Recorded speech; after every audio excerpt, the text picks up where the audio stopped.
Wesley entrou, tô aguardando. Opa, entrei, e aí? Finalmente. E aí, tudo bom, Wesley? Tudo bom, cara? E contigo? Desculpa a demora. Tudo ótimo. Eu tava tendo uns probleminhas aqui para te encontrar também, então tá tudo bem. Pronto, Pessoal, beleza. esse é o Wesley, já tem um pessoal online aí nos acompanhando, Ceci Moreno, tem Deilma. Esse é o Wesley, ele é hipnoterapeuta, como eu havia falado. Ele também é advogado, mas atualmente está bastante engajado na área da hipnoterapia, né, Wesley? O Wesley é meu aluno na parte de hipnose clínica, é aluno do Rafael Crash, da formação do método Crash lá. Foi em Salvador, né, mas o Crash é originalmente de Joinville, né? Joinville. Então, o Wesley já teve aula com um pessoal bem bacana, já atua na área de hipnoterapia, atendendo todos os dias, assim como eu. E hoje a gente vai falar, eu vou pedir para ele se apresentar já já, mas hoje a gente vai falar sobre hipnoterapia, sobre suicídio, depressão e a verdade por trás do Setembro Amarelo. E antes que o Wesley pegue a palavra, foi de propósito que a gente escolheu fazer essa live após o setembro. E vocês vão saber por que já já. E aí, Wesley, queria se apresentar por gentileza. Muito obrigado pela sua presença, por ter aceito o meu convite. Opa, eu que agradeço, João Paulo. Muito obrigado aí pelo convite, cara. E é um prazer estar aqui participando da live e falar um pouco com o pessoal aí. Muito bem, pessoal. Meu nome, o João Paulo já falou tudo aí. Meu nome é Wesley Costa, sou advogado e hipnoterapeuta. Atendo aqui na região do Cariri já há um ano, quase 2 anos, para dizer a verdade. E já fui aluno do Jucá, já fui aluno do Rafael Krais. Em breve serei aluno de outros mestres também. Vai vir mais cursos aí. E estamos aqui para falar sobre suicídio, depressão, coisas que estão por trás desses problemas que hoje muita gente está passando por isso. O Brasil é um dos campeões de transtornos psíquicos, de pessoas que têm transtornos psíquicos, infelizmente. E eu e o Jucá queremos tentar, né, Jucá, ao menos amenizar e mudar um pouco esse paradigma no Brasil e diminuir essas estatísticas. Tanto eu, quanto o Jucá, quanto outros hipnoterapeutas Brasil afora. Então, obrigado, Jucá. Tamo aí. Pessoal, qual foi o motivo da gente ter escolhido fazer essa live sobre o Setembro Amarelo? Já não, já em outubro, né? Eu acho que a primeira coisa, a mais interessante de se falar, é que a verdade por trás do Setembro Amarelo, que a gente vai falar aqui, é que o Setembro Amarelo, ele ajuda, mas ele também atrapalha muito. E a gente vai falar daqui a pouco sobre isso. Wesley, me fala um pouco sobre o teu trabalho com hipnoterapia, faz o pessoal te conhecer, como é que você atua, que tipos de casos você atende na sua clínica, como é que funciona? Pronto. João, eu estou trabalhando atualmente na minha clínica própria, no meu consultório próprio, né, por assim dizer, lá pessoal, na Rua Padre Cícero, o pessoal que conhece aqui, que for daqui de Juazeiro, eu estou trabalhando lá na Rua Padre Cícero. E atualmente, João Paulo, eu tenho atendido muitos casos de, por incrível que pareça, João Paulo, depressão, cara. Muita gente com depressão, muita gente com depressão é a primeira. O segundo caso que eu mais atendo são traumas, todos os tipos de traumas, inclusive estresse pós-traumático, cara. Tenho pego bastantes pessoas assim, né, com esse pequenino problema, que, como a gente sabe, gente, a depressão, ela quase nunca vem sozinha. Ela sempre vem acompanhada de insônia, de ansiedade, de vários outros problemas que vieram antes da depressão. E aí acaba desembocando na depressão. E, João Paulo, eu tenho atendido muita gente com isso, cara, infelizmente, tanto aqui no Cariri, quanto pessoas que estão vindo de fora para cá, para o Juazeiro também, para serem atendidas. Pois é, então, como a Grace falou aí, o suicídio já é considerado epidemia em algumas partes do mundo. Na verdade, o suicídio leva muita gente. Com a globalização, com a industrialização, com os Uhum. novos meios de comunicação, como a internet, por exemplo, que é uma coisa que a gente nunca viu antes na história da humanidade, algo como a internet. é, a informação fica em abundância, mas também as formas de sentir ansiedade, as formas de sentir depressão, sabe, as formas de sentir mal aceito ou não aceito por um grupo, pela família, etc.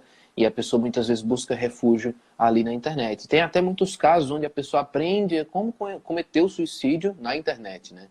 Só que uma coisa interessante, Weasley, é que o suicídio ele não começa agora, não é coisa de 10 anos para cá, não é coisa de 20 anos para cá, não é coisa de 100 anos para cá, nem 200 anos para cá. Olha, na Grécia, na China antiga, no Egito antigo, já tem dados sobre isso, né? E aí tem uma história legal que, por exemplo, na Grécia antiga, o suicídio era visto como uma coisa diferente do que é visto agora. Por exemplo, o Sócrates, ele era um filósofo, todo mundo conhece o Sócrates, e ele era conhecido por desvirtuar os jovens. Por que isso? Ele chegava num grupo de jovens, olhava para os jovens e dizia algo assim: o que é a vida? E aí os jovens, não sei. Imagina, um dos primeiros filósofos do mundo, né? O que é a vida? E os jovens, eu não sei, diz aí. E aí ele falava, pensa, tchau, e ia embora. E aí os caras começavam a pensar, coisa que não era comum, começavam a pensar, a filosofar. E aí a polis lá, né, o pessoal que era realmente mais assim, poderoso, achava que ele estava desvirtuando os jovens, fazendo o mal, né, para a polis, etc. E o que eles propuseram, né? Eles propuseram meio que expulsar o Sócrates da polis, né?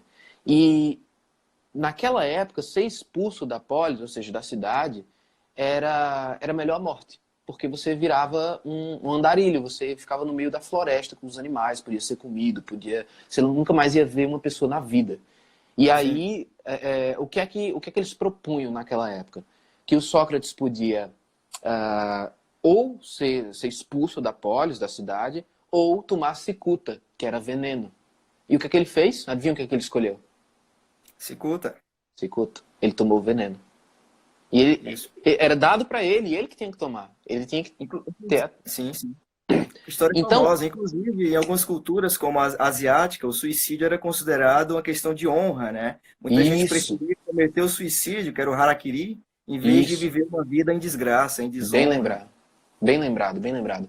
E aí eu acho interessante a gente começar falando sobre isso, porque a gente meio que mostra que até uma coisa que é tão forte quanto o suicídio tem uma cultura por trás, tem um entendimento por trás, tem um significado por trás, né? Então tem uma determinada cultura, como você falou agora, que é melhor a pessoa morrer do que viver com aquela desonra para a família, para as pessoas, etc. E aí comete o harakiri, que é enfiar a adaga e tal na barriga, etc. Né? E tem os kamikazes, os japoneses kamikazes, né? Que na guerra iam lá e com um avião explodia tudo e morria para defender o seu povo e tal, para ganhar a guerra, etc. Tem também o pessoal os homens bombas, né, também, que eles acreditam que estão indo para um lugar melhor, com as 75 mil virgens, não sei o quê, né, as 90 virgens, sei lá quantas são. Então, tem um significado por trás disso. Ou E qual é o seja, a significado? cultura influencia no significado do suicídio. Cada cultura tem uma influência no suicídio. Total, total. E aí o que acontece? Atualmente, o suicídio é basicamente a fuga da dor. É basicamente a fuga de uma dor, de uma vida que não está interessante para a pessoa. Tanto é que quando um cliente que chega no meu consultório com comportamentos suicidas, uma das primeiras coisas que eu pergunto é, olha, se a sua vida estivesse muito boa, se a sua vida estivesse tranquila, se você estivesse bem, não sentisse esse sofrimento que você sente, você ia precisar pensar em suicídio? Você ia querer se matar? Aí a pessoa, lógico que não. Porque você quer acabar com a dor, concorda? E não com sua vida. Se você acabasse com a dor, não ia ter motivo de acabar com a vida, concorda? Aí a pessoa, é isso mesmo. Então eu já começo a dar esperança, a engajar a pessoa nesse momento. E Exatamente. aí, e aí é que a gente vai mudando o significado, mesmo antes de fazer qualquer hipnose, a gente já vai mudando o significado do que é finalizar, encerrar uma vida, né? Exato. Interessante, Juca, isso que você falou, é que o suicídio também pode ser feito uma analogia da seguinte maneira. Imaginem vocês que estão nos ouvindo agora, que você está num prédio, no último andar, em um edifício em chamas. Você olha para a escada, está pegando fogo, ela está inacessível. Você olha para o elevador, está pegando fogo, também está inacessível. Você olha para todos os lugares e o fogo tomou de conta. E aí você olha para a janela, né? Você olha para a janela e só tem uma escapatória. Ou você pula, ou você fica ali no fogo. Então, o suicida, ele é mais ou menos isso, pessoal. Ele não vê outro caminho, ele não vê outra Exato. saída do prédio. Ele só vê a janela do prédio, entendeu? Por ele, ele continuaria ali sobrevivendo, lutando contra o fogo, buscando outro caminho. Mas no desespero, o que acontece? Ele salta. Ele salta pela janela do prédio. Isso é o suicida, pessoal. Alguém que está num prédio pegando fogo não quer morrer, mas o desespero é tão grande, é tão horrível a iminência da morte ou a iminência da dor, que ele prefere acabar com aquela dor e romper aquilo ali num ato de desespero, pessoal. As pessoas perguntam, o suicídio é um ato de coragem ou um ato de medo, de Covardia. fraqueza, de covardia? Eu Covardia digo que é o dizem, né? seguinte, pessoal, é um ato de desespero. O cara está desesperado, a pessoa está desesperada, os vínculos que ela tem com a família, com os amigos, às vezes estão enfraquecidos, às vezes nem existem, outras vezes passaram por traumas gigantescos, entendeu? E a pessoa está desesperada. Ela só vê a janela e ela quer saltar da janela, no caso da metáfora que eu acabei de usar. Então entendam, pessoal, que suicídio não é um ato de coragem e também não é um ato de covardia, pessoal, é um ato de desespero. O cara quer Isso. acabar com aquilo ali e não consegue, não vê outra saída e comete essa besteira, Juca. Isso. Concordo plenamente, adorei a analogia. A partir de agora eu vou até pedir Pode usar. emprestado, certo? Pode usar. Eu adorei essa analogia porque é mais ou menos isso mesmo. A pessoa está cercada e quando ela está cercada, a janela que tem ar fresco, que tem uma possibilidade qualquer de saída da dor, da saída de ser queimada, ainda é mais atrativa do que continuar naquele fogo. Concordo 100%. E aí, é interessante a gente ver quais são, por exemplo, o que é que constitui a chama, já que a gente está usando essa analogia? O que é que constitui na vida da pessoa a chama que está prestes a engolir a pessoa viva ali? O que é que constitui a dor, o perigo? Em geral, família. Em geral. Ou algo que aconteceu no passado, dentro daquele meio familiar. Por que eu digo família? Porque é o lugar onde a pessoa tem um afeto mais forte, mais intenso, onde ela passa mais tempo, inevitavelmente, onde tem figuras de autoridade mais fortes, como pai, mãe, tio, etc., avô. Mas, enfim, em geral, família, um acontecimento do passado, daqui a pouco eu vou pedir para o Wesley falar um pouco mais, ou coisas que acontecem no presente. E aí eu vou querer falar sobre isso, que aparece muito. Wesley, Uhum. quando aconteceu algo, vamos dizer assim, nem sempre é com a família, mas em geral sim. Independente se é com a família ou não, quando aconteceu algo com a pessoa no passado, isso pode fazer a pessoa, agora, no presente, 2019, ter o comportamento suicida? Olha, João Paulo, eu acredito dentro à luz da hipnoterapia, eu acredito que coisas do passado se acumulam, né? Não existem fatos isolados que causam uma pessoa, que formam um potencial suicida, mas existem causas e mais causas que vão se acumulando com o passar daquela pessoa, com o passar do tempo daquela pessoa, onde ela vai juntando lixo emocional atrás de lixo emocional. Chega uma hora que o copo, Jucá, transborda, né? O copo Uhum. transborda. Ele está cheio demais daquilo e aquilo reage no corpo. A pessoa está com tanto nível de estresse, tanto nível de angústia, nível tão alto de remorso, de angústia, de comoção, de mágoa, que aquilo tem que transbordar de alguma forma. E quando o copo transborda, pessoal, o que acontece? Surge o que chamamos comumente como transtornos ou doenças psicossomáticas, sejam elas das mais simples, como insônia, e as mais complexas, como a depressão, tá? E as crises de ansiedade e pânico. Elas não surgem de fatos isolados, pessoal. Muita gente me pergunta, de onde vem a depressão? Como surgiu a depressão ou a minha crise de ansiedade? Não tem uma resposta certa para isso, pessoal. Não existe uma resposta absoluta. Cada cérebro, cada mente enxerga o mundo pela sua própria percepção, né? Todos nós usamos uma linguagem. A minha percepção é diferente da sua. Algo que pode ser traumático para você pode não ser para mim. Então, pessoas desenvolvem problemas psicossomáticos com as mais variadas causas possíveis, pessoas, acreditem. Muitas das vezes, como o Juca falou, estão relacionadas à família.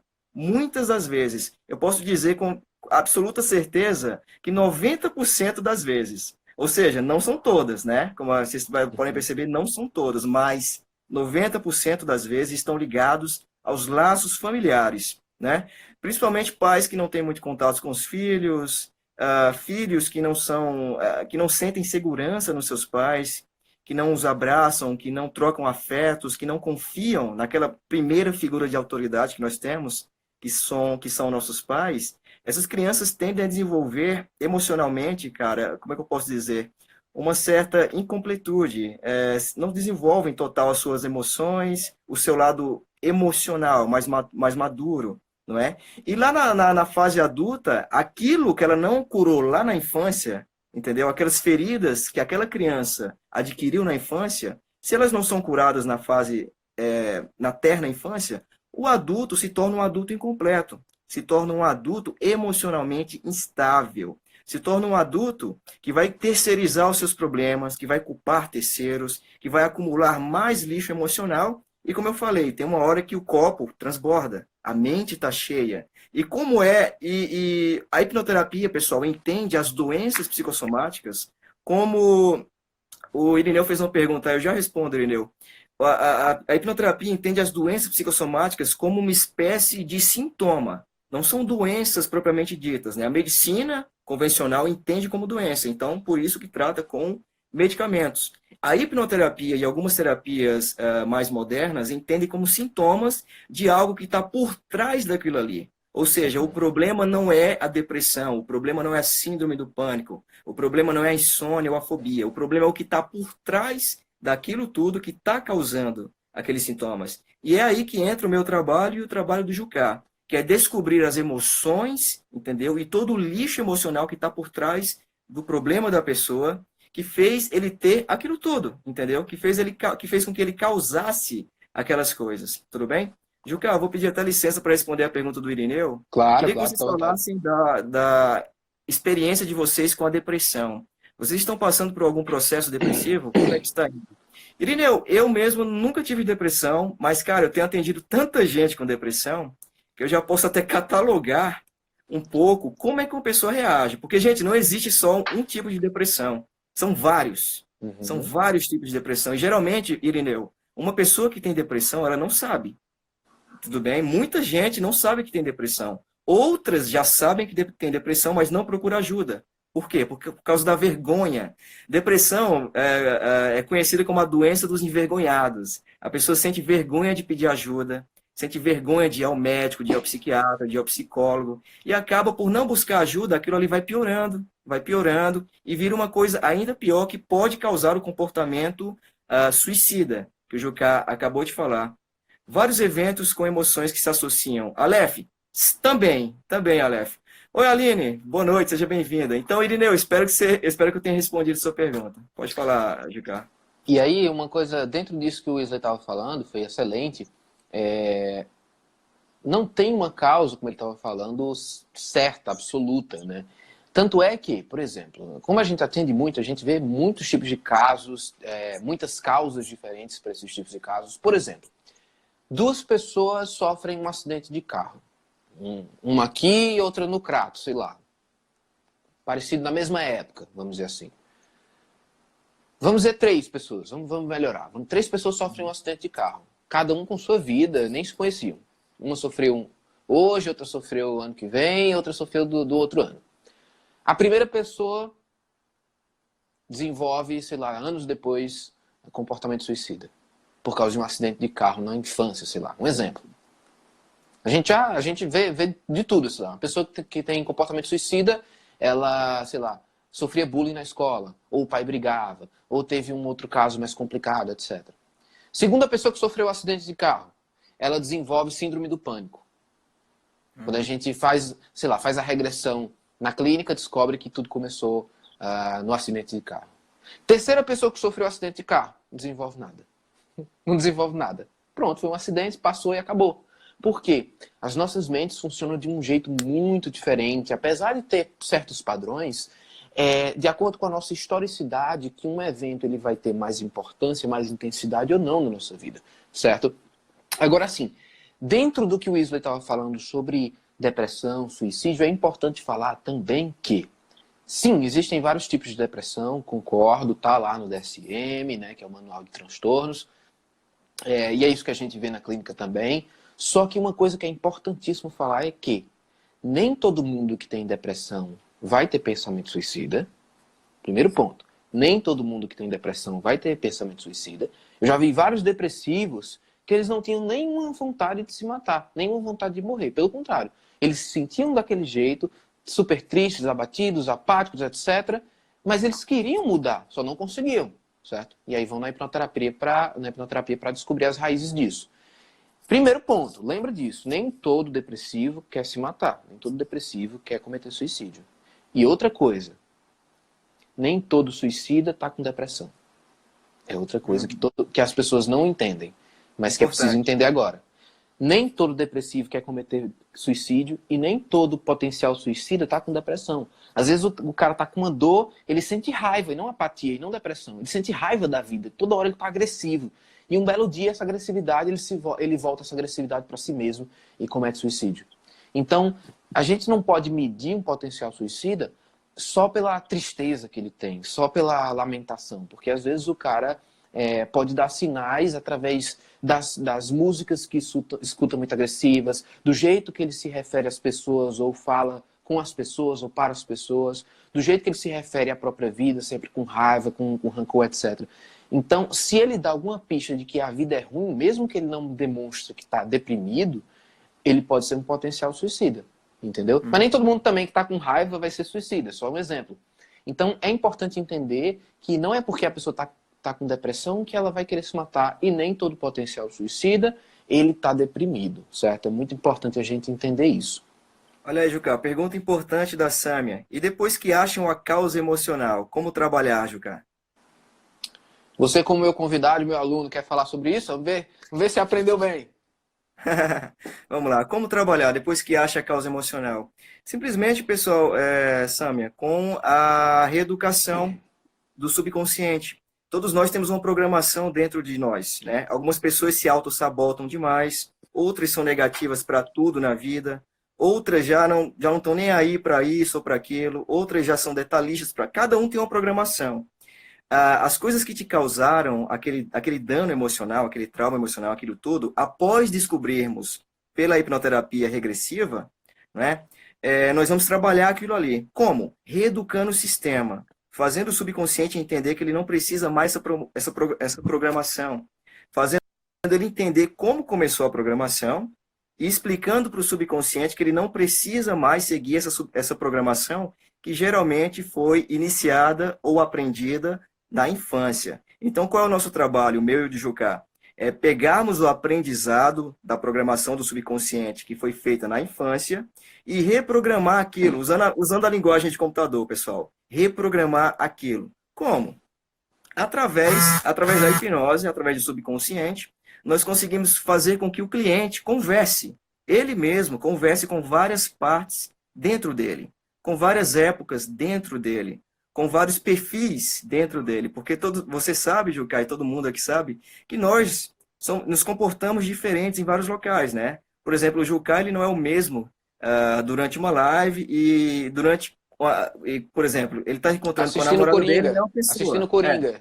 Pronto, assistindo Coringa, o Jucá é de um jeito. Com a namorada, o Jucá é de outro. Na live, o Jucá é de outro. No curso, o Jucá é de outro jeito. Então, e é normal, isso é normal. É normal, são várias personas dentro de uma só. A nossa mente funciona exatamente assim, pessoal. Nossa mente tem várias personas. E quando essas personas entram em conflito, gera o que chamamos de sofrimento.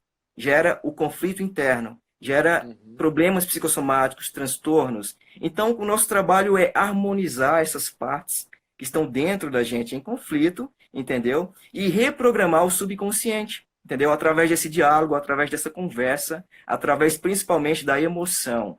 Porque a linguagem do subconsciente, pessoal, é emocional. Não adianta você tentar mudar pela força de vontade. Porque a força de vontade é só o teu lado racional, percebendo que tem um problema lá no fundo.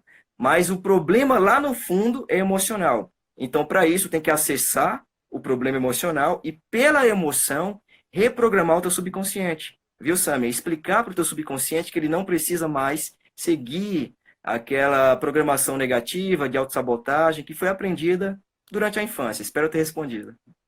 Querer mudar pela via racional, um problema que é emocional, é como querer pescar num rio um peixe, jogando só a linha, esquecendo do anzol. Você não vai conseguir fisgar o negócio. Não consegue. Exatamente.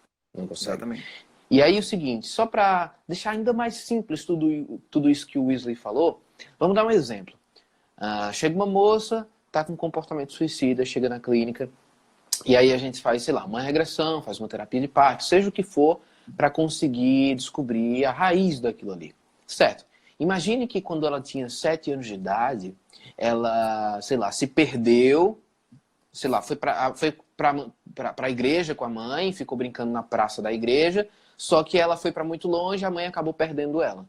Quando a mãe encontrou a mocinha de 7 anos, a menininha de 7 anos, a mãe brigou muito com ela. Brigou muito com ela. Pronto. Ela começou a sentir medo naquele momento. Ela começou a sentir dor naquele momento. Ela, me machuquei, ela gritou comigo. Só que ela não sabe muito bem, por ser uma criança, processar isso. Então ela sente o medo da própria mãe, ela sente dor, e ela ainda sente raiva, porque a mãe, quem era para protegê-la, acaba não protegendo, tá brigando com ela, né? Então, ela começa uma gama de emoções ficar guardado lá dentro. Ela não sabe processar por ser uma criança e aquilo fica guardado, certo? Vamos dizer que aos 12 anos acontece um outro evento, seja com a mãe, seja com o pai, seja com quem for, mas que faz essas emoções que lá atrás já foram implementadas, digamos assim, virem de novo. Medo, culpa, dor, seja o que for. Elas vêm de novo e elas são reforçadas por um outro evento negativo. Quando ela está nos 13 anos, sei lá, acontece mais alguma outra coisa. E isso vai sendo reforçado, reforçado e reforçado e reforçado a vida inteira. Chega nos, sei lá, 37 anos de idade, chega nos 42 anos de idade, seja lá qual for a idade, a pessoa ainda carrega aquilo, ainda sofre com aquilo. E de repente ela, sei lá, termina um relacionamento, ou é demitida do trabalho, uma coisa que não tem nada a ver com aquilo que outrora aconteceu no passado. Aí ela explode. Ou então, ou explode, ou o vulcão entra em erupção, ou a metáfora que o Weasley falou do copo que transborda, seja como você queira chamar. Aquilo explode. Aí ela diz, toda a minha depressão, todo o meu comportamento suicida começou quando eu fui demitida do trabalho. Ou quando meu marido me deixou. Não. Não. E por que é, então, que tem gente que é demitida ou que acaba um relacionamento e não quer se matar? Porque se fosse isso a causa do suicídio, do comportamento suicida, todo mundo que termina um relacionamento ia querer se matar, e não é assim. Então tem a ver com toda uma teia histórica da pessoa. Eu vou dizer nem linha, porque não é só uma linha.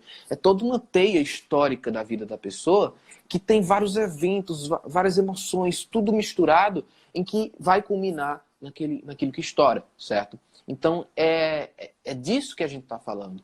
Quando a gente acha essas raízes, a gente vai trabalhar com essas partes, como o Weasley falou, que estão em conflito lá dentro, né? Existe uma mãe dentro do cliente, existe uma representação de mãe, existe uma representação de pai, uma representação de irmão, de ex-namorado, do avô, de todo mundo que viveu na vida daquela pessoa, tem uma representação dentro dela. E se alguma representação dessa, alguma parte dessa está em conflito lá dentro, e ela bate uma na outra, esse conflito vai causar algum sintoma. E era o que o Weasley estava falando. Vários tipos de psicoterapia, ou até da medicina em si, vê uma... Como é que você estava falando? Vê como uma doença, né? Vê a depressão, o suicídio como uma doença, a ansiedade como uma doença.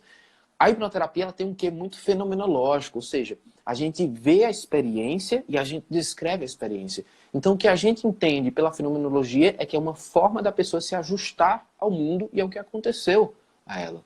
Uma forma dela... Exatamente, né? Então, é uma forma dela se ajustar ao mundo. O sintoma é nada mais do que uma adaptação a alguma coisa que ocorreu. Isso.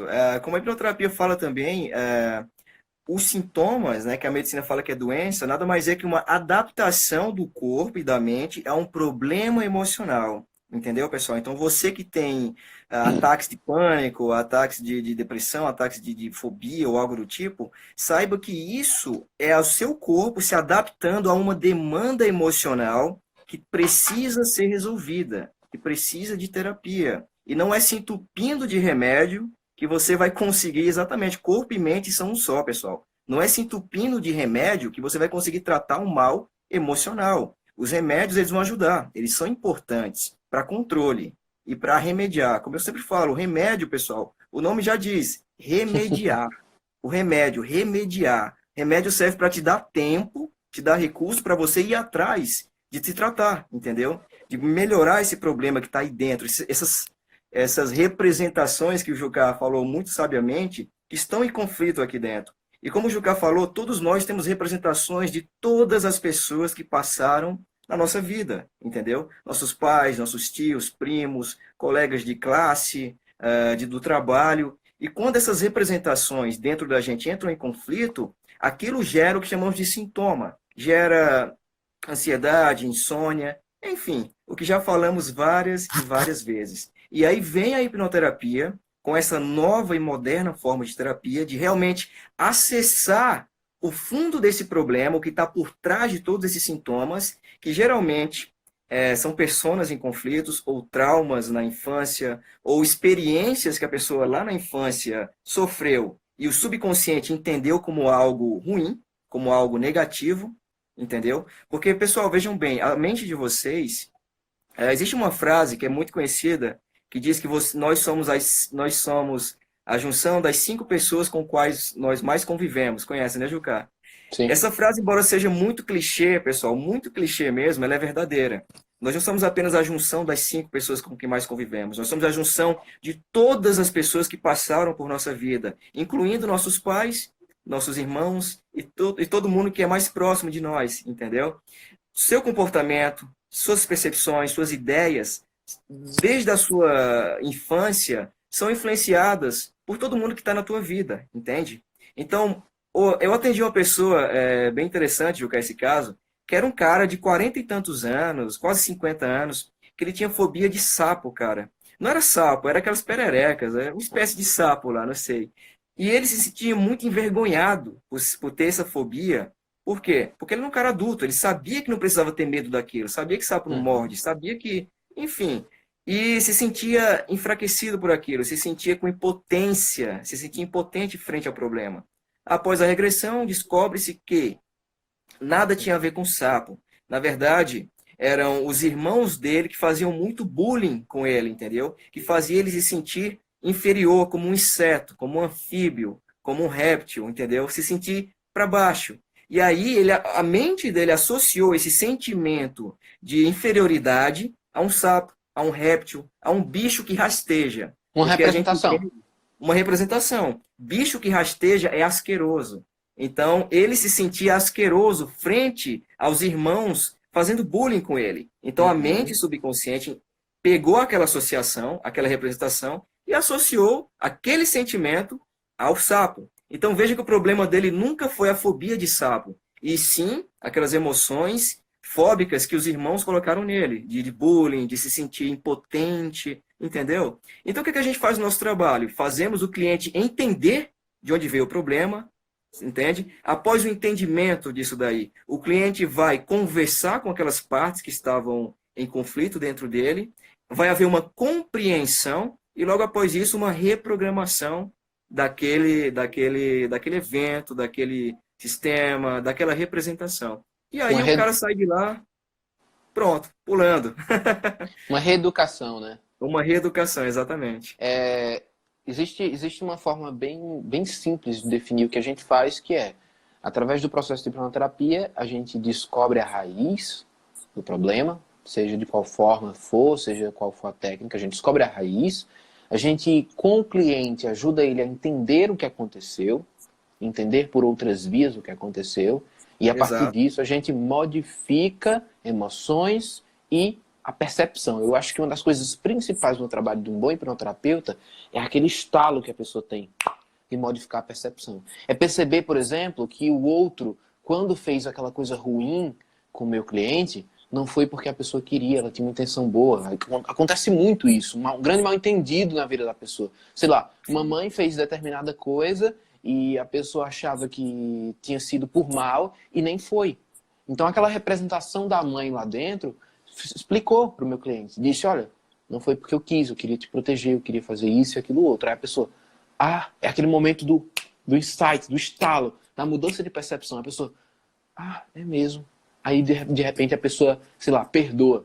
Perdoar hoje em dia é super importante no processo de hipnoterapia, no meu processo de hipnoterapia, mas ele precisa ser...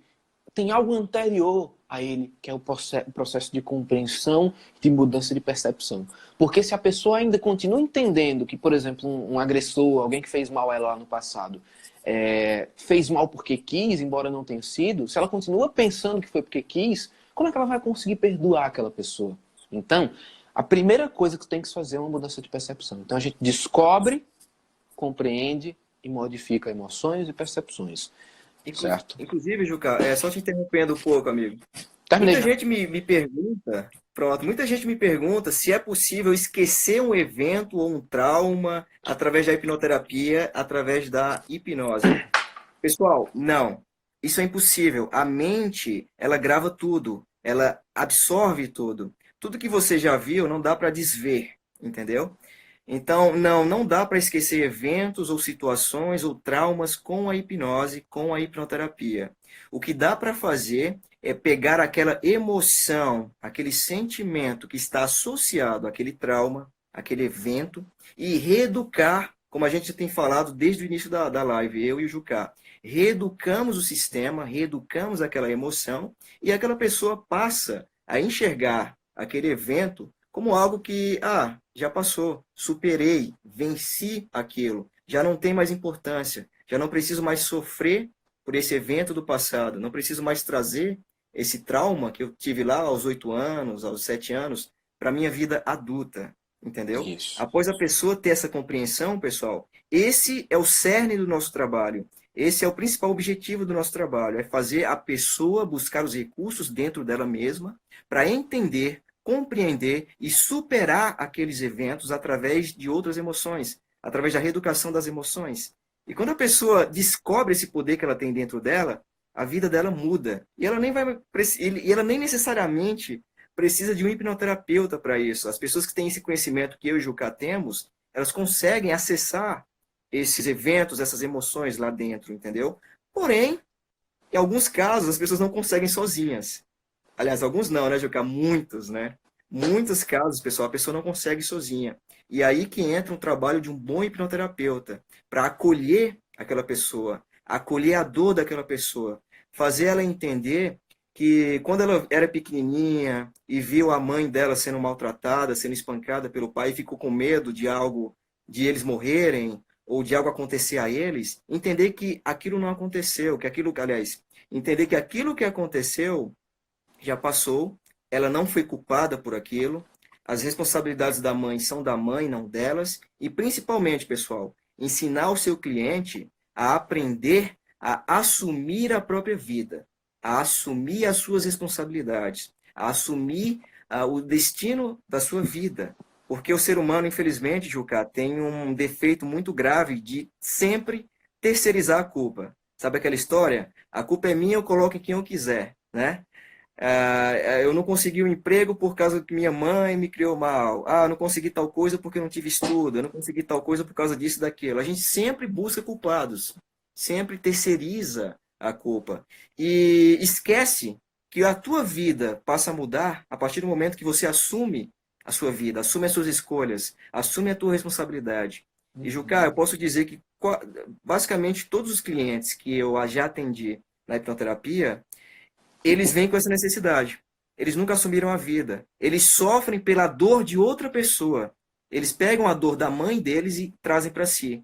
Pegam a dor do pai, os problemas do pai, da mãe e levam para a vida deles. E aí esse sofrimento, cara, infelizmente, perpassa gerações. Então eu e o Jucá fazemos o cliente entender que ele não precisa mais sofrer por isso. Que se ele assumir a vida, reeducar aqueles eventos, a dor passa, a síndrome, o transtorno tal diminui, e aquela pessoa melhora, por assim dizer. Muito obrigado, Isley, por essa explicação. Vou responder duas perguntinhas aqui, pegar duas e colocar. Desculpa. Pegar duas e colocar em uma só, que é a pergunta da Aline e a pergunta. Ai, meu Deus. Subiu, peraí. E a pergunta. Só um minuto. Pergunta da Aline. E a pergunta da Sâmia. A Aline perguntou: vejo muitas pessoas dizerem que somente pessoas com transtornos cometem suicídio. Você pode esclarecer esse mito, mestre? Olha, a primeira coisa que a gente deve entender é que, se a gente for pegar o DSM-5, que é o Manual de Transtornos, abrir, é igual quando alguém abre a Bíblia, sabe? E se for ler um salmo, a pessoa abre a Bíblia, olha assim e diz: esse salmo aqui era o que eu precisava para a minha vida nesse momento. Meu Deus, Deus parece que falou comigo. Quando você abre o DSM, a primeira coisa que você vê ali é capaz de você se identificar, achar que tem aquilo. Por quê? Ele descreve tanta coisa como sendo transtorno, que se você abrir, em qualquer uma das páginas é possível você se identificar e achar que tem um problema, que tem um transtorno. Então, eu não gosto muito, por eu ter uma formação fenomenológica, eu não gosto muito de seguir o DSM. Ele é algo que eu uso para uma consulta pontual, etc. Mas isso é realmente um mito, porque pessoas comuns, como eu disse antes, de repente nem estão com depressão, vão lá e pensam em suicídio. Quando elas se veem sem escolha. Por exemplo, lá em 29 teve a grande depressão, né, nos Estados Unidos, onde milhares de pessoas perderam seu dinheiro, perderam tudo, perderam imóveis, sabe? Ficaram pobres de uma hora para outra, de milionário a mendigo. Quando a pessoa não tinha mais saída para nada, ela não estava em depressão. No dia seguinte, no dia anterior, ela estava super bem. No dia seguinte, ela não tinha nenhum transtorno também. Ela perdeu tudo. Ela perdeu tudo. E o cara se joga do prédio. Assim que soube que perdeu tudo do banco, se joga do prédio. Por quê? Naquele momento, nada podia remediar o que ele estava sentindo. A dor que ele sentia. Nada podia trazer de volta. Eu estou dando um exemplo mais exagerado para você entender que nem todo mundo que pensa em cometer suicídio tem transtorno. E aí que a gente entra nessa parte aqui, nessa outra pergunta da Sâmia Tavares, que é: o que é comportamento suicida? Como definir? É aquela pessoa que quer, de uma vez por todas, acabar com o sofrimento e acabar com a própria vida. Só que isso pode ser, como a gente vinha falando até agora, um problema do passado, algum trauma, algum peso, alguma dor, sofrimento que ela está carregando há muito tempo, ou pode ser algo que está acontecendo no presente. Mas antes de falar sobre as causas no presente, eu vou dizer duas coisinhas. Primeiro, no final dessa live, a gente vai falar por que exatamente que o Setembro Amarelo, qual é a verdade sobre o Setembro Amarelo e por que ele pode ser danoso às vezes. Segunda coisa, no final dessa live também vai ter um desconto super especial para as pessoas que querem aprender hipnose regressiva. Vai ter um curso que eu vou ministrar em janeiro, 11 e 12 de janeiro, já está marcado, já está tudo certo. E as inscrições já começaram hoje, já tem gente procurando, já tem gente se inscrevendo. Quem tiver nessa live vai ter um desconto especial, ou para você, ou se você indicar para uma outra pessoa e essa pessoa me disser que você estava na live, então você vai ter desconto especial, super especial mesmo, para aprender hipnose regressiva, certo? Para ajudar pessoas. Voltando ao que eu estava falando. Às vezes a pessoa ela está com um problema no agora. Como assim? Vamos supor que uma pessoa teve um problema no passado. Ela teve esse problema no passado e ela continuou levando isso, e levou. Pronto. Ela foi lá e, sei lá, resolveu de alguma forma. Fez uma terapia, alguma coisa, resolveu. Só que aquela coisa que acontecia no passado continua acontecendo, talvez pior agora. Exemplo, uma coisa que é bem comum. A pessoa, o meu cliente, ele não tem amor, carinho, atenção dos pais. Nunca teve, continua não tendo. Pelo contrário, depois que ela ficou mais velha, aí é que ela não tem mesmo. Porque um adulto, um idoso, um adulto, uma pessoa que não sabe dar amor para alguém, geralmente ela ainda consegue um pouco para crianças, animais. Agora, para outro adulto, a barreira se torna ainda maior. Então, depois que o meu cliente envelheceu, se tornou adulto, ficou ainda pior dele receber esse carinho, esse amor, essa atenção. E aí o que acontece? Por não receber isso, é como se ele estivesse, e isso quem me falou, e foi muito forte para mim, foi o Rafael Crash, que foi nosso professor também, né? Nosso amigo. Ele falou, olha, o suicida, em geral, ele está querendo punir alguém. Seja alguém do passado ou seja alguém do presente. Como assim? É como se ele quisesse dizer assim, olha, você não está me vendo, você não me vê, você não me ama. Se você não me ama eu estando aqui, você vai ter que sofrer as consequências de eu não estar mais aqui. Aí você vai descobrir que podia ter me amado. Em geral é isso, em geral. Não é Exatamente. Isso, complementando que isso é a nível subconsciente, pessoal. isso, A mente subconsciente. A pessoa não sabe, ela não tem consciência que, vou punir você. Mas subconscientemente, ele entende que, como a minha dor não está sendo respeitada, a minha dor não está sendo acolhida por você, como você não está me vendo, eu aqui sofrendo por você, pegando suas dores, então eu vou punir você com a minha ausência. E aí, dá no suicídio. exatamente. Não, não é sempre que vai ser isso, mas em geral é isso. E aí Exatamente. essa punição do suicida pode ser por uma coisa que a pessoa fez no passado ou pode ser por uma coisa que está acontecendo agora. Em geral, as pessoas que tentam suicídio, elas estão com um sistema, ou seja, com um ambiente, com um contexto familiar muito, muito, muito danoso, assim, muito, muito disfuncional, digamos assim, muito desestruturado de alguma forma. E geralmente o suicida, ele é também o sintoma familiar, ou seja, ele é onde o peso está sendo colocado há anos e onde o negócio está estourando. Na verdade, a família inteira, e assim, eu já li muito sobre isso, na faculdade de psicologia foi falado muito sobre isso, mas na clínica, na prática é que eu vejo isso acontecer. Eu já fiz sessão com a minha cliente e 6 membros da família, onde eu conversei com todos, onde daqui a pouco todo mundo estava chorando. Por quê? O problema era geral, era no contexto familiar inteiro, mas estava inflamado, é como se estivesse inflamado só na minha cliente. A dor está sendo colocada toda numa pessoa só. E aí, como ela não suporta a dor, por exemplo, ela vai e quer eliminar aquela dor. Ou punir as pessoas que não estão vendo que aquela dor está muito pesada para ela. Lembrando que o Isla disse foi extremamente importante, ainda bem que você disse. Não é consciente, a pessoa não faz isso porque quer. Não é porque quer. Ela muitas vezes nem sabe que está ocorrendo. Ela simplesmente tem uma urgência, um negócio que faz ela querer tirar a própria vida. Não é porque ela quer. Simplesmente isso. Tá? E aí, nesses casos onde não tem a ver só com o passado, tem a ver com o presente também, a gente precisa trabalhar com o presente. Aí cada terapeuta vai ter sua forma. Eu, particularmente, gosto de chamar os familiares se eles estiverem dispostos a ir até lá, aí até o meu consultório. Pelo menos um deles estiver disposto. Outros terapeutas trabalham com a pessoa, até ela se fortificar e mudar o próprio sistema lá dela, sozinha. É possível também. Eu gosto de trazer a família até lá, porque eu gosto de dar uma bronca na família para ela perceber que a pessoa está sendo um depósito ali. Isso é importante, o que o Juca acabou de falar, é o que nós chamamos de problemas sistêmicos, pessoal. Um depressivo, geralmente, uma pessoa que está depressiva, o problema não está na pessoa que está com depressão, o problema está na família. Está no círculo familiar daquela pessoa, entendeu?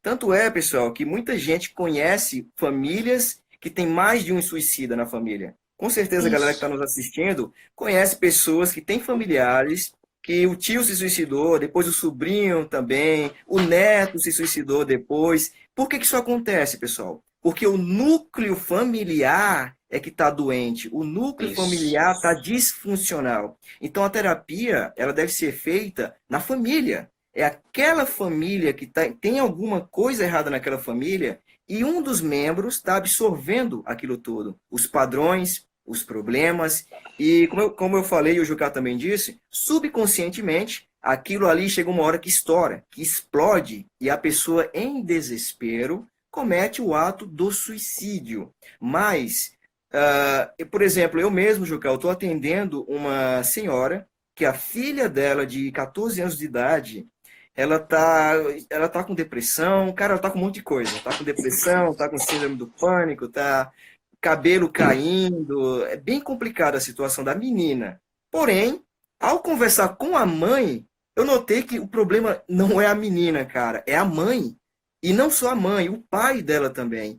E o que foi que eu fiz? Eu tive que fazer uma sessão com as duas.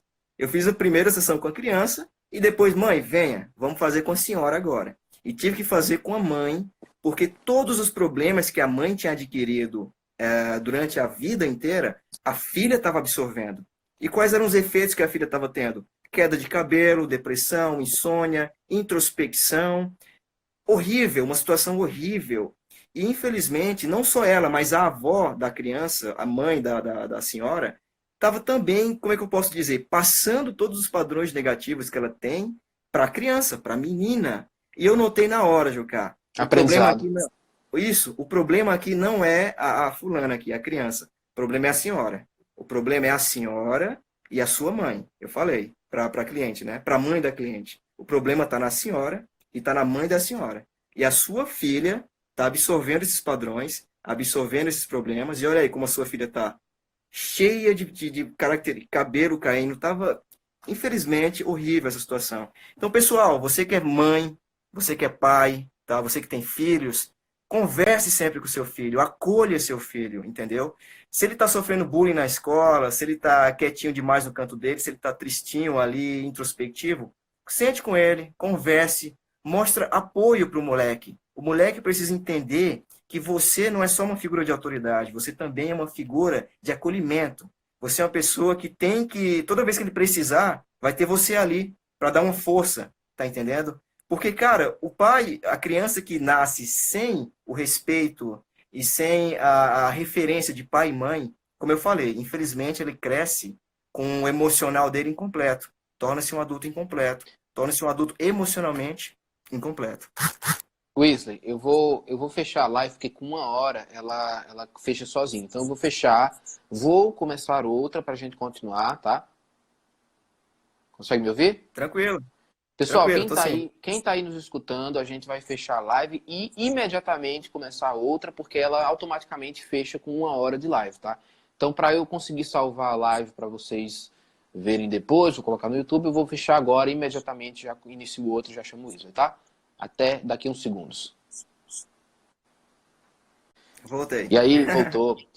Wesley, uma coisa super importante, uma coisa super importante do que você estava falando é justamente isso. É importante oferecer apoio, acolhimento para aquela pessoa que está triste, para aquela pessoa que está deprimida, para aquilo outro. É super importante. Mas uma das coisas que eu vejo acontecer e que de fato reforçam a depressão da pessoa ou o comportamento suicida é o seguinte. Vamos supor que a pessoa está muito mal. Sei lá, um nome fictício aqui, Jéssica. Jéssica, de 19 anos, está muito mal, ela ainda mora com os pais, etc. Está muito mal. O que é que acontece? Toda vez que Jéssica está muito mal, os parentes vão lá e dão amor, dão carinho, dão atenção, dão dinheiro, dão presente, dão a chave do carro para ela sair. Mimam. Mimam. Então, mimam. Não Exato. por mal, não por mal. Eles acham que estão ajudando. E beleza, ajuda. Mas o real problema está aqui. Veja só. No momento em que ela percebe que tem realmente o carinho, a atenção, o amor dos pais, sobretudo dos pais, mas também do namorado, do irmão, de não sei quem, ela começa a melhorar, a florescer. Isso é bom. Nem precisei de terapia. Simplesmente eu vi que estava precisando de apoio, de acolhimento e comecei a florescer. Mas sabe qual é o real problema, Wesley?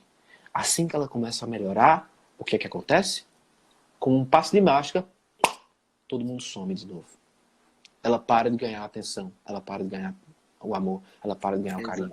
Tudo que ela estava ganhando enquanto ela estava mal, ela para de ganhar. Todo mundo some da vida dela. Mesmo estando dentro da mesma casa, as pessoas simplesmente somam, não dão mais atenção. E aí, para onde é que ela volta? Para onde ela tinha carinho, atenção e amor. Onde era? Lá no comportamento suicida ou na depressão. Lá no fundo do poço, pelo menos, ela tinha a atenção das pessoas.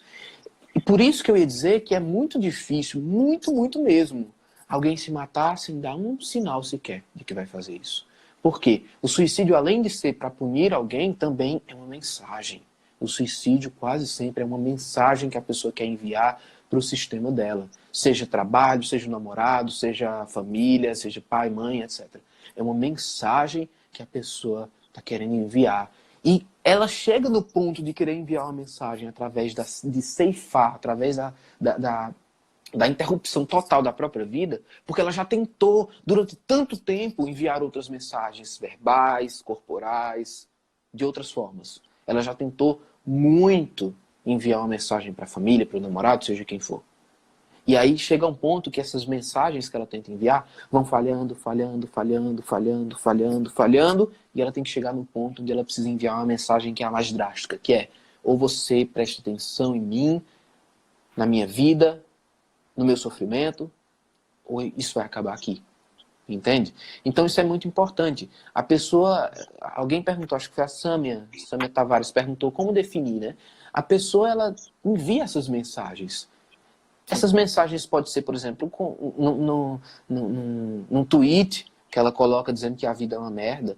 Pode ser numa mensagem do Facebook, num post do Facebook que ela compartilhou alguém falando que a vida não prestava, ou fazendo piada. Eu vejo muita gente enviando esse tipo de mensagem, fazendo piada que quer morrer, toda hora fazendo piada no Facebook, ou no Instagram, no Twitter, fazendo piada de que a vida não presta e seria melhor morrer.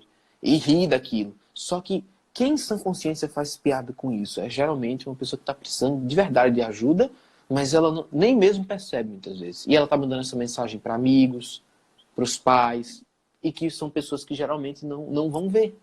E aí, quando ela comete suicídio, as pessoas perguntam: ah, meu Deus, mas tão nova, onde foi que eu errei? O que foi que eu não vi? Por que ela não falou nada? Porra, ela passou um monte de tempo falando um monte de coisa, mandando mensagem de todo tipo, de todo jeito.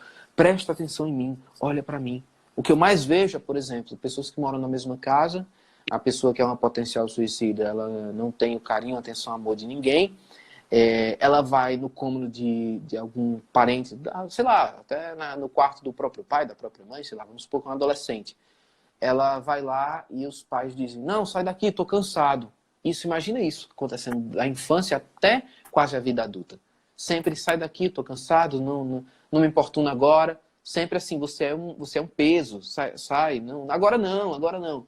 Então isso é muito pesado para uma pessoa. Isso, dia após dia, vai fazendo ela chegar a um ponto assim drástico, que é o suicídio, certo? No final, lembra do final da live, a gente vai falar exatamente por que o Setembro Amarelo pode ser danoso, certo?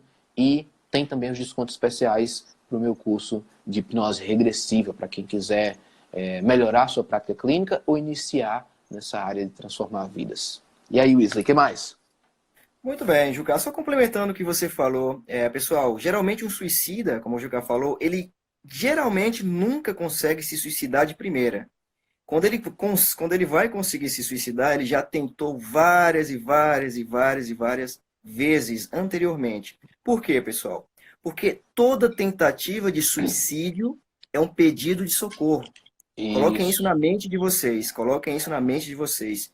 Toda tentativa de suicídio é um pedido de socorro. Tá entendendo? Aquela pessoa está em desespero. É como na metáfora que eu falei no início da live. Ela está num prédio em chamas. Ela não vê, ela vê as saídas todas bloqueadas. Ela só enxerga a janela e quer pular da janela para fugir do fogo. Entendeu? Então, essas tentativas que a pessoa acaba fazendo, ela está em desespero. Ela quer pedir ajuda e por não saber como, num ato de desespero emocional total, ela comete essa besteira, não é?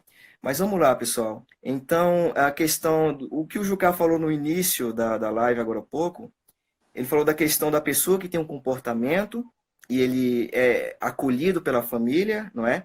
E aí, quando aquela pessoa melhora, a família se afasta e o rapaz ou a moça piora de novo para poder ter de volta o amor da família.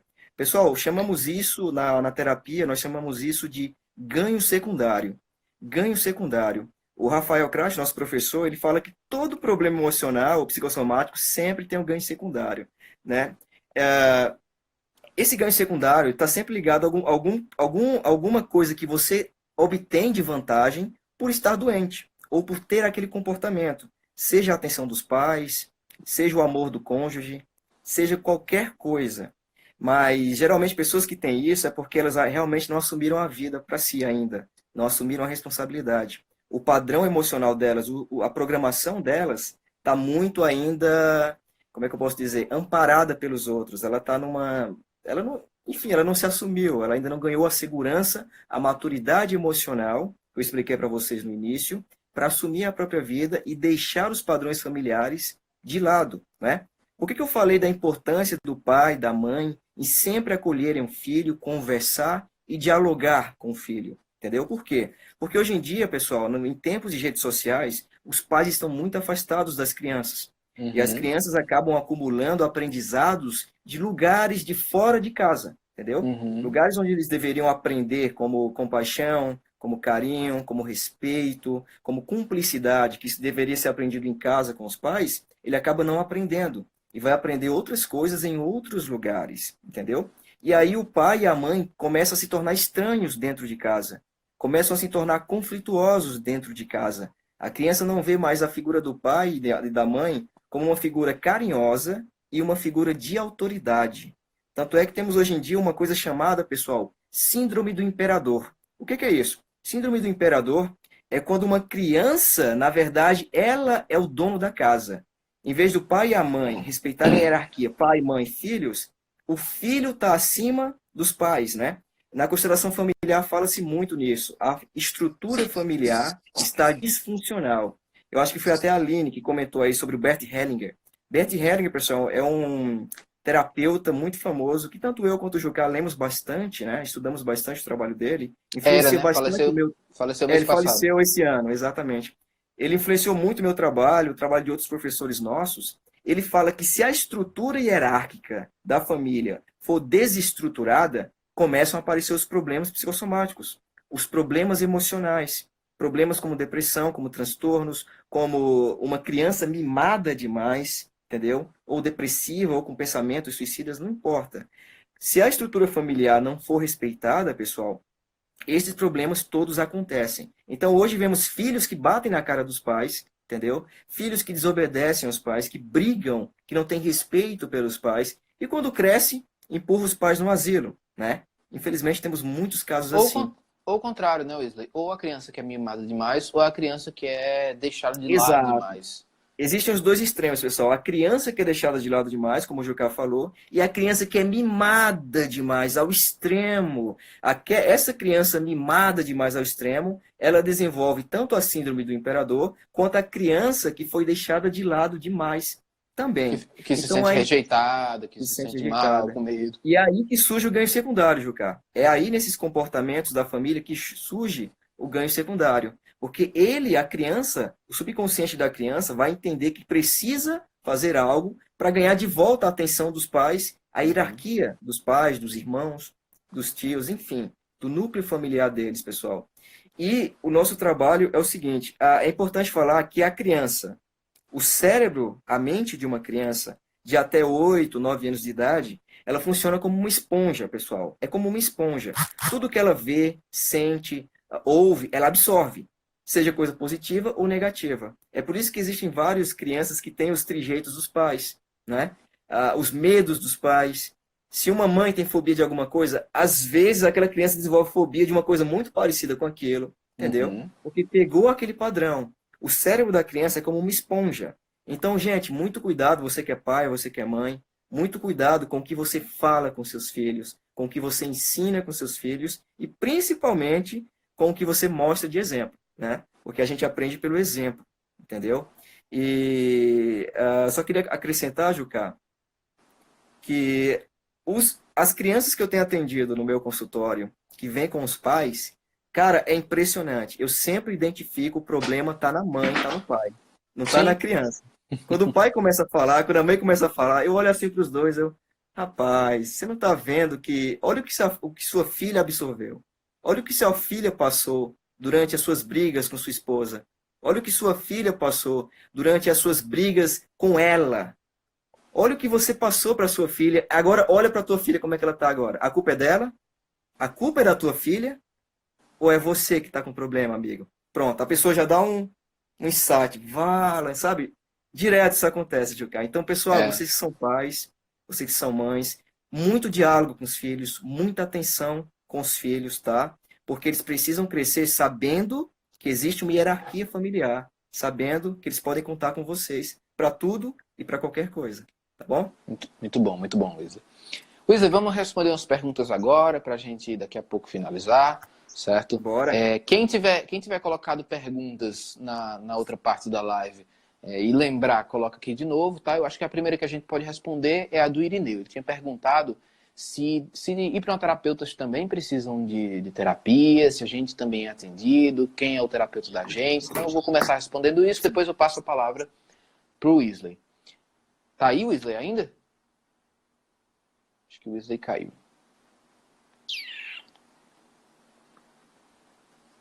Eu vou chamá-lo de novo, beleza? Deixa eu ver. Como é que eu chamo ele de novo? Aqui. Acho que a internet dele caiu. Mas eu vou responder sozinho, quando ele voltar ele responde, tá? Então é o seguinte, Irineu. Sim, terapeutas precisam também de terapia, terapeutas também têm problema, terapeutas também têm sofrimentos, certo? Somos humanos, como qualquer pessoa. Comumente eu estou fazendo uma terapia e eu choro junto com a pessoa, não porque eu estou sofrendo, mas porque eu me compadeço daquela história. E eu sempre, assim, eu nunca carrego, eu sempre fico bem quando eu atendo uma pessoa, eu nunca absorvo, porque eu sei que no final das contas aquela pessoa vai ficar bem. Então quando ela fica bem, eu fico junto com ela. Mas tem coisas que aconteceram na minha vida, tem coisas que aconteceram na vida do Wesley, do Rafael Crash, do Emerson Fregona que estava aí, todo mundo que é terapeuta, que também precisa de cuidado. Quando eu sou formado em psicologia, eu já passei um tempão fazendo terapia convencional, né? Passei de 2012 a 2016, se não me engano. Fazendo terapia convencional, fiz com 3 terapeutas diferentes, e era bom. Mas eu sinto que eu não chegava onde eu precisava chegar. Sempre tinha uma coisa racional, uma parte racional minha, que me defendia de entrar em contato com aquelas emoções mais pesadas ali. E nos dias em que eu conseguia entrar em contato, eu não conseguia chegar numa resolução. Eu simplesmente entrava em contato com a emoção ruim e não conseguia chegar numa resolução dela. O que é bem diferente do processo de hipnoterapia, tanto quando eu aplico em alguém, como nos momentos em que eu já fui atendido. Eu já fui atendido 4 vezes pela hipnoterapia. Um hipnoterapeuta ele tem que ser atendido para ele saber qual é a ferramenta que ele está usando, para ele confiar inteiramente na ferramenta que ele está utilizando e para ele resolver também suas demandas, porque muitas vezes a pessoa não consegue ajudar tanto os outros se ela tem um monte de lixo emocional lá dentro. Então eu passei 4 vezes. Uma foi com o Rafael Crash, 2 vezes com o Yuri Feitosa, que é um grande hipnoterapeuta que trabalha no Crato, Yuri Feitosa. Uma com o Rafael Crash, 2 vezes com o Yuri Feitosa e 1 vez com o Daniel Stein, que é o meu sócio no Método TES, que é o maior curso de hipnoterapia do Brasil, lá em São Paulo. Tá? Então, em geral, os hipnoterapeutas eles trocam terapia. Né? A gente acha legal essa prática, a gente não vê problema. No meio dos psicólogos, não é comum, não acontece muito isso, é bem diferente. Mas com a hipnoterapia, como são poucas sessões, como são sessões pontuais, é bem comum essa prática de trocar terapia e dá muito certo. Tanto eu atendi o Daniel Stein, que é o meu sócio, como ele me atendeu, foi muito bom. Eu já troquei outras terapias também. Tá? Então é preciso ter sim esse cuidado consigo mesmo para conseguir cuidar do outro. E também para você saber como sua prática, como a ferramenta é realmente incrível. Porque eu transformei minha vida pela hipnose. Eu era um cara que tinha um medo absurdo de falar em público. Hoje eu sou professor internacional de hipnoterapia. Hoje estou aqui falando para vocês sem nenhum problema. Hoje dou aula. O que eu não falei durante toda a minha vida, que eu tinha medo de falar em público, hoje eu falo pelos cotovelos, se deixar. Por quê?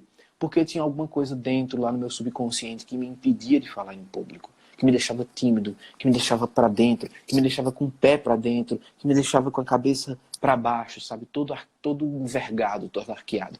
E aí, depois que eu descobri o que estava acontecendo, compreendi e modifiquei, reeduquei minha mente para a coisa que eu queria, aí eu tô aqui. Então, eu mudei minha vida com a hipnose, continuo mudando diariamente com a hipnose. E eu confio inteiramente na hipnose, na hipnoterapia, como prática terapêutica. E por isso mesmo é que eu consigo passar essa verdade para os meus clientes e por isso mesmo que eles também se transformam, porque eles se entregam. A hipnoterapia exige muita confiança, exige muito respeito, muita conexão. Né? A gente não falou muito sobre a hipnose em si hoje, mas é basicamente isso. Né? A hipnose a gente não pode achar que é simplesmente ir lá, estalar os dedos e o problema vai embora.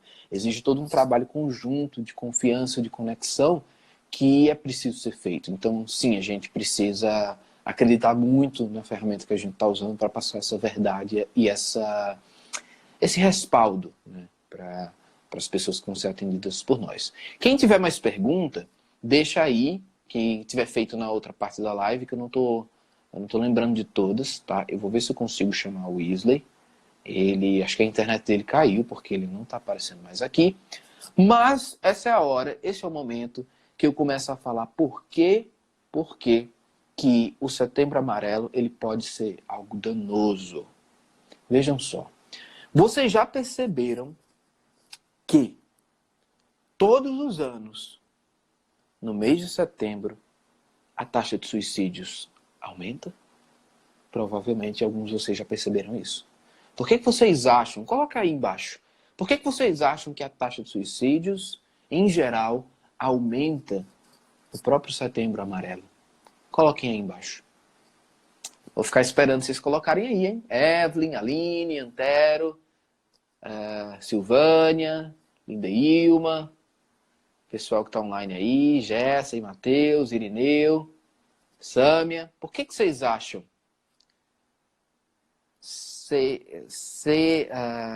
Eita, eu não sei pronunciar o nome dela. Seila? Não sei. Por que vocês acham que a taxa de suicídios, em geral, aumenta no Setembro Amarelo? No mês de setembro? Por que vocês acham? Estou esperando. Coloca aí. O que vocês imaginam que acontece? Vamos ver se nesse meio tempo o Weasley volta. Até agora nada do Weasley. Será porque a atenção para esse tema é maior? Quem mais? Quem dá mais? Quem dá mais? Quem dá mais? Vamos lá.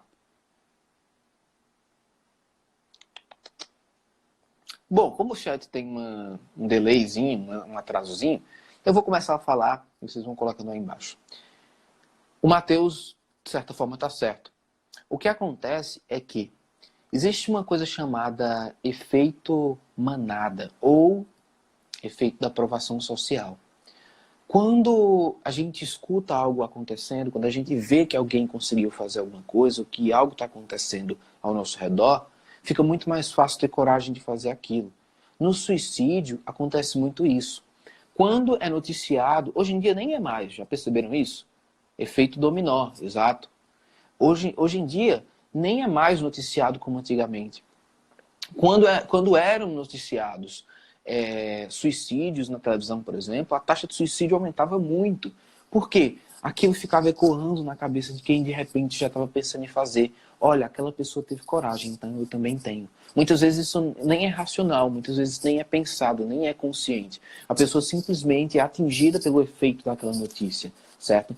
Eu gostava muito daquela banda Nirvana, que tinha o Kurt Cobain, que era o loiro e tal, e ele cometeu suicídio, né? Na época, em 1994, quando foi noticiado no mundo inteiro que ele havia cometido suicídio, a taxa de suicídio aumentou absurdamente entre os jovens que acompanhavam ele. Por quê? De repente eles já tinham aquele negócio, aquela urgência de terminar a própria vida, e quando o grande ídolo deles cometeu suicídio, eles foram lá e cometeram também, certo? Então esse efeito dominó acontece e acontece muito fortemente. Por isso que hoje em dia não acontece mais de noticiarem publicamente assim que aconteceu um suicídio.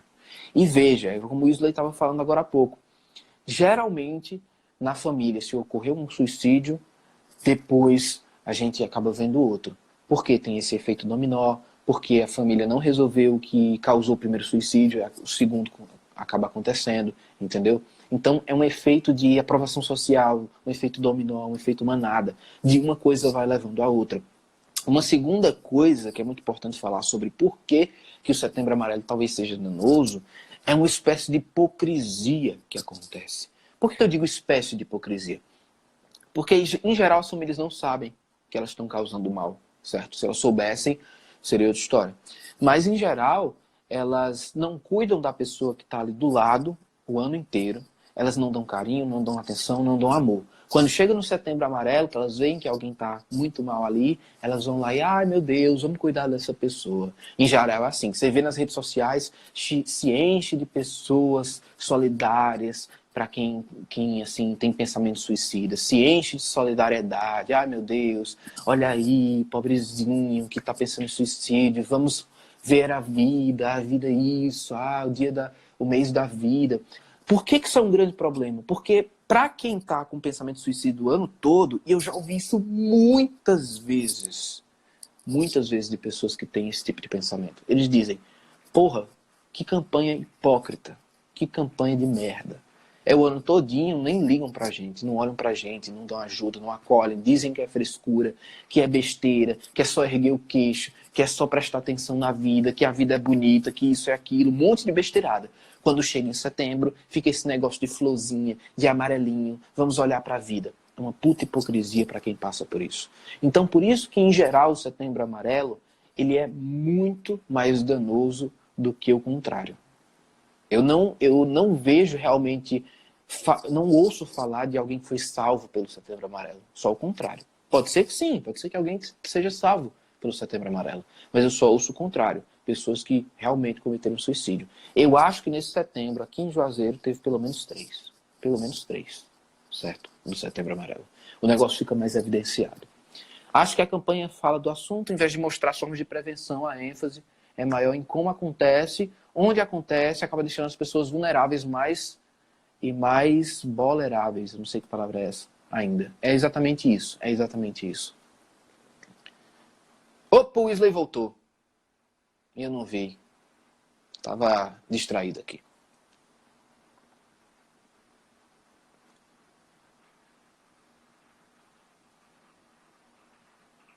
Então, Irineu, tem isso também. Todo mês, todo dia tem suicídio no mundo inteiro, na cidade. Na cidade não, na cidade de Juazeiro não é todo dia que tem. Mas, assim, no mundo inteiro, no Brasil, todo tempo... Oi, tá me ouvindo? Voltou. Voltou, beleza. Desculpa, Só, cara, o celular deu uma travada. tudo bem. Foi mal. Só terminando o pensamento. O Irineu tá certo no que ele diz, que é o seguinte. Será que não é todo mês que acontece suicídio e só em setembro são apurados? Sim, fica mais evidenciado. Todo dia no mundo está acontecendo suicídio, no Brasil. Mas, como se fala muito, isso já tem vários estudos que falam sobre isso, sobre como, quanto mais a gente fala de suicídio, como deixa eu ver como é o nome dela aqui, a Lindeilman. Isso, Lindeilman. Como a Lindeilman falou, não é que as pessoas falam sobre como prevenir, o que fazer, formas de atuação. Elas falam sobre suicídio. Ah, olha pra vida, olha o suicídio. Então isso acaba influenciando as pessoas que já estão vulneráveis. Então, de certo modo, sim, o Setembro Amarelo, ele acaba influenciando e sendo mais danoso do que o contrário. E claro, as estatísticas ficam mais evidentes também. Você está certo, Irineu. As estatísticas ficam mais evidentes nesse mês porque as pessoas se voltam mais para isso nesse mês. E é isso que dá raiva para quem está com pensamento suicida. A pessoa acha que os outros lá fora são um bando de hipócritas. Porra, eu sofro o ano todinho e só olham para mim na porra do Setembro Amarelo, eu quero que se foda, agora que eu quero morrer mesmo. Eu falo isso, Wesley, parafraseando pessoas, potenciais suicidas que já me falaram isso nessa forma, desse jeito. Puta hipocrisia. Puta hipocrisia. Você tá certo. Por que olham para... Por que só olham no Setembro Amarelo? Eu sofro o ano inteiro. Já ouvi várias pessoas falando isso, cara. E assim, é triste saber disso. Por isso mesmo que eu decidi que a gente ia fazer essa live em outubro e não em setembro. Por isso que a live se chama A Verdade sobre o Setembro Amarelo, certo? Por isso mesmo que eu vou soltar um vídeo no YouTube sobre isso em outubro e não em setembro, porque eu não quero fazer parte desse pessoal que os potenciais suicidas consideram extremamente hipócritas. Até porque eu já tive casos na família que tem a ver com isso. Então é um assunto muito delicado para mim. Um assunto delicado e que eu me empenho muito para entender e para ajudar. Se não tiver mais perguntas, considerações finais do grande Wesley Costa sobre esse tema, sobre hipnose, sobre qualquer coisa que você queira falar, sobre algum trabalho que você esteja desenvolvendo. Primeiro eu quero agradecer a todo mundo que esteve aqui conosco. Foi uma live bem legal, perguntas bem assim precisas, certeiras e que o pessoal se engajou bastante. Wesley, com a palavra. Muito bom, excelente pensamento. Eu queria, antes das minhas considerações finais, falar um complemento a toda a sua fala aí, que eu realmente concordo, e dizer que, pessoal, eu vou começar a fazer lives também lá no meu perfil, tá? Inclusive o João Paulo já está previamente convidado, tá, João? A participar também das próximas lives no meu segundo perfil, galera, que é Terapeuta Wesley Corsa. Vocês vão encontrar, é bem fácil. Mas complementando, antes de começar as minhas próximas lives, mas complementando o que o João Paulo falou, é exatamente isso. Quanto mais se foge de uma coisa, mais aquela coisa te persegue. Tudo que você foge, te persegue mais ainda. Tudo que você foca, aumenta, né? O nosso professor fala muito isso. Em setembro, o suicídio ele é muito evidenciado, mas apenas evidenciado com essas palavrinhas de incentivo, de ame a vida, né? Pessoas amam você, não faça bobagem. Olha, tem um grande problema em relação a isso. O suicídio ele deve ser debatido, deve ser falado, ele deve. Só que tem que ter. É muito delicado você debater, falar, abordar o suicídio, porque tem formas de falar sobre isso.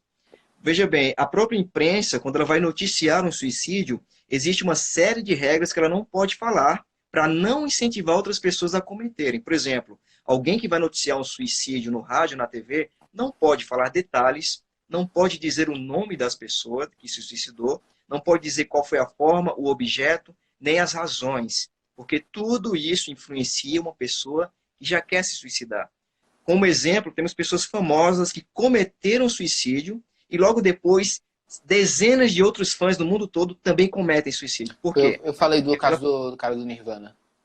pois é, Pode aquela falar. pessoa influencia os outros, entendeu? Do mesmo jeito, no Setembro Amarelo, tivemos aqui, o Jucá já falou, no Cariri, pelo menos 3 pessoas que se suicidaram. Duas de um colégio aqui de Juazeiro do Norte e uma terceira que também se suicidou. Eu também tenho um caso de suicídio na minha família e é algo extremamente delicado, pessoal. O suicida, como a gente vem falando desde o início da live, ele quer acabar com dor, mas ele não encontra na família, nos amigos, no trabalho, apoio, acolhimento, uma pessoa para desabafar, não vai atrás de ajuda profissional para tratar aquelas demandas, entendeu? E é por isso que o suicídio ele deve ser debatido. Mas a forma que o Setembro Amarelo faz, eu concordo com o Jucá e com as pessoas que ele atendeu que disseram isso, é um pouquinho superficial, é um pouquinho rasa, Essa é a palavra. Essa é a é, palavra. é Superficial. superficial, gente. Deveria ser mais, deveria ser uma campanha anual, entendeu? No sentido de ser um dia a cada mês, para aquilo estar sempre sendo debatido, esclarecido, essa é a palavra, tem que ser debatido e esclarecido, não apenas abordado. Porque imagina aí, uma pessoa que está com pensamentos suicidas, entra no Instagram, todo mundo está postando no Instagram, não ao suicídio, não ao suicídio, suicídio é não sei o quê, suicídio, suicídio, suicídio, a pessoa, ok, né? Aquilo entra, gente, então tem que ter muito cuidado quando for abordar esse tema, tá? E se você conhece alguém que é um potencial suicida, eu sempre aconselho, ele quer ser ouvido. Vá até ele e escute ele. Não Isso. julgue, tá? Não julgue a pessoa, não tente dar razões, motivos para não fazer tal coisa, apenas ouça. Ouça e pergunte. Aquela pessoa quer ser ouvida. Ela não encontra nos laços afetivos dela um acolhimento, um jeito de desabafar. Muitas vezes um amigo da gente é muito mais importante do que, sei lá, um terapeuta, entendeu? Se ele Porque naquele souber momento, ouvir. se ele souber ouvir, porque naquele momento eu estou precisando tirar as dores de mim e não tem ninguém para escutar aquilo e colocar a mão no meu ombro. Então, se você conhece alguém que tem esse comportamento suicida, pessoal, ouça-o, tá? Escute ele. Faça com que ele entenda que você está ali. Olha, cara, eu tô aqui, me liga qualquer coisa. Vem aqui, velho, o que que tá acontecendo, bicho? Desabafa aí, saca? Aquele amigo que nós temos é muito importante, gente, tá bom?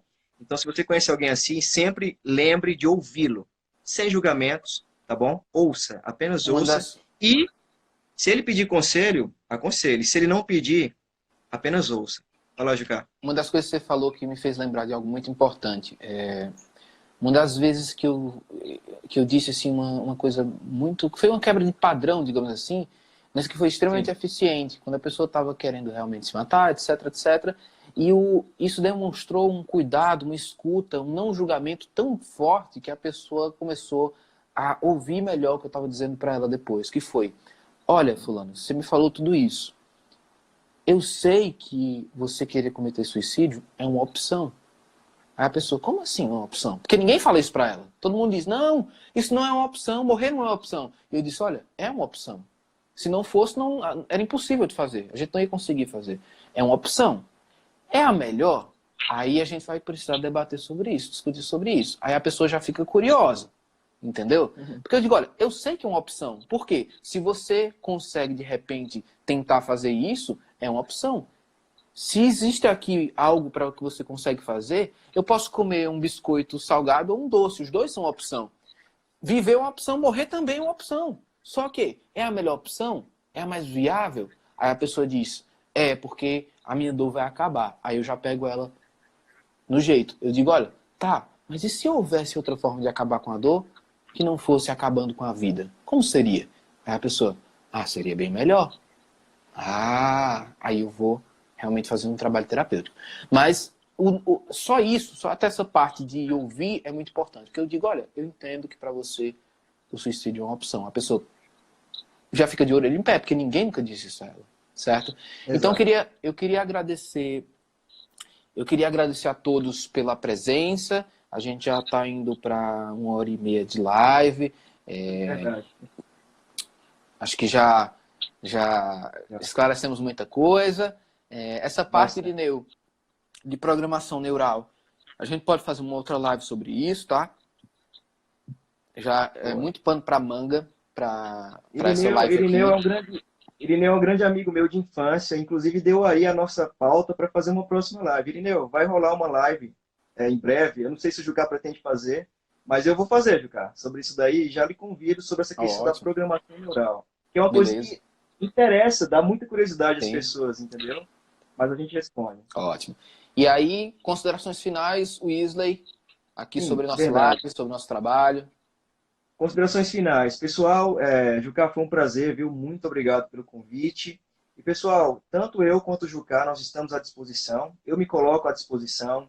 Pessoas, se você conhecer pessoas que passam por problemas psicossomáticos, por transtornos mentais, de natureza emocional, tá? Tem tanto o Jucá quanto a mim, como terapeuta. Somos, basicamente, os únicos hipnoterapeutas com a técnica...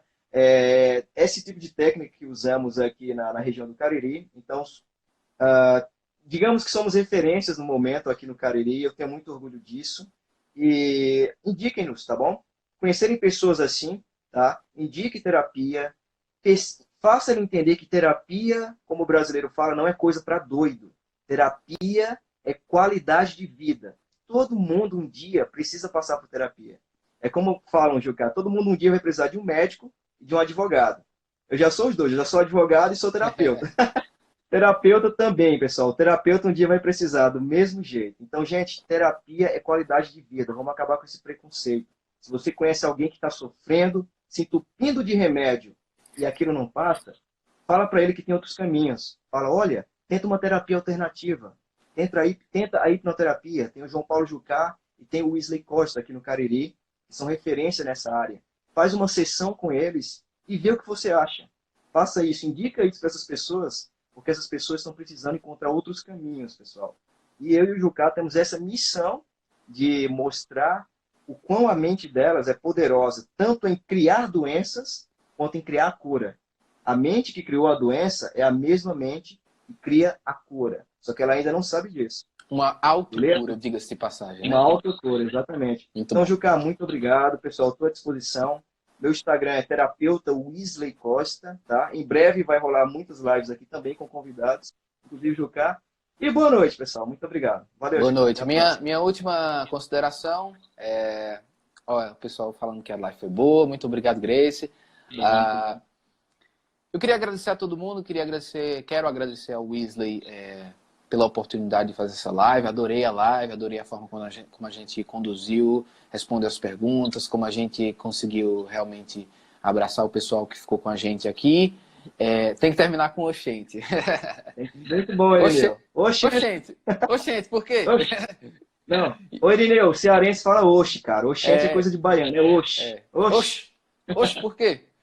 E, pessoal, para quem ficou até o final, para quem assistiu pelo menos alguma parte da live, Lembrando que vai ter um curso de hipnose regressiva comigo em janeiro, dia 11 e 12 de janeiro, onde você vai aprender a hipnotizar e a fazer regressão para iniciar os trabalhos realmente com regressão, com terapia, para quem já faz terapia, para quem já é terapeuta, para quem quer iniciar nessa área, certo? Vai ter o curso de hipnose regressiva dia 11 e 12 de janeiro de 2020, janeiro, aqui em Juazeiro do Norte. Quem ficou até o final nessa live, pode falar comigo se tiver interesse, porque vai ter um desconto especial mesmo. Quem ficou nessa live vai ter um desconto especialíssimo, tá bom? Vai ser assim, ó. Beleza? Então, quero agradecer a todos, ao Weasley, e a gente fica à disposição no @JoãoPauloJucá. Todas as redes sociais praticamente é João Paulo Jucá. Na rede social do Weasley, que é Weasley Terapeuta. Terapeuta Weasley Costa. Terapeuta Weasley Costa. E no Facebook Weasley Costa. E o número do WhatsApp dele vocês encontram por aí também. Se vocês quiserem terapia ou quiserem indicar alguém. E a gente se vê numa próxima. Um grande abraço e até mais. Tchau, valeu, boa noite.